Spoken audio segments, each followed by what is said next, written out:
Hey everyone, I wanted to give you an update on my raspberries.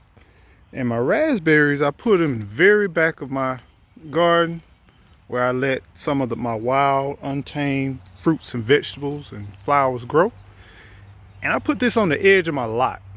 And the reason why I put this on the edge, backboard of my lot, because these raspberries can be very aggressive. Very aggressive. I have to trim them and they still come back. So right here is a raspberry bush right here. It's pretty much voluntary. Didn't have but maybe 2 or 3, but as you can see, I have more than 2 or 3 right now. I have abundance, and every year they multiply, and every year I have to cut them down. A signature thing that you want to look for on blackberries, not blackberries, I'm sorry. Have I been saying blackberries? Please forgive me. I'm not going to redo this video. This is raspberries.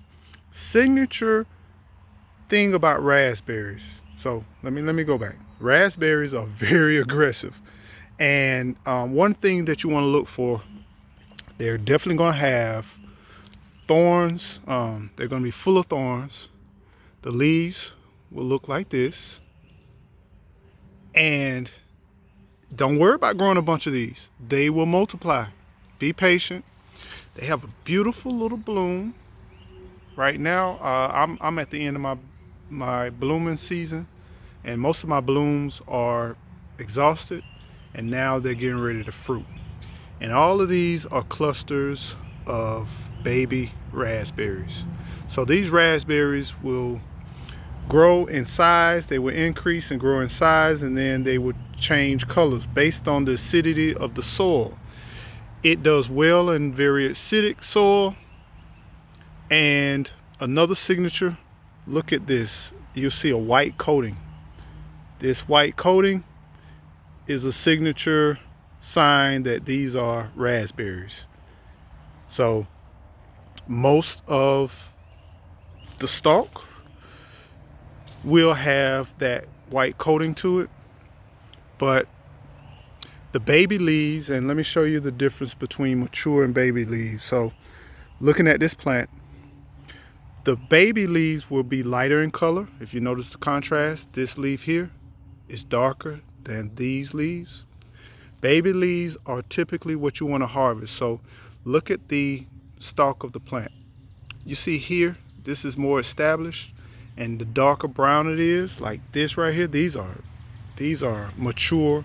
This is a mature stalk, mature branch. You don't want to harvest those, but you see this one right here, you see the green one? These are the leaves that you want to harvest, the lighter color, the lighter in shade leaves. See how light those are versus how dark those are? So if you do harvest these for your teas, harvest the baby leaves. And if you dry them, you want to dry the baby leaves. But just wanted to give you an update. We got a ton of them. As normal, every year, a ton of raspberries. They pretty much throughout. Word of caution, if you're planting, this is where it all started. This little two, it was 2, but now we have a wide variety, and they do spread, like I said. So just be conscientious. If you're buying or getting ready to plant or thinking about planting, you need some room for them to grow. And it needs to be an area where you really don't care whether they kind of get a little wild. So y'all be well, be blessed, and don't forget, whatever you do, keep on growing. Grow.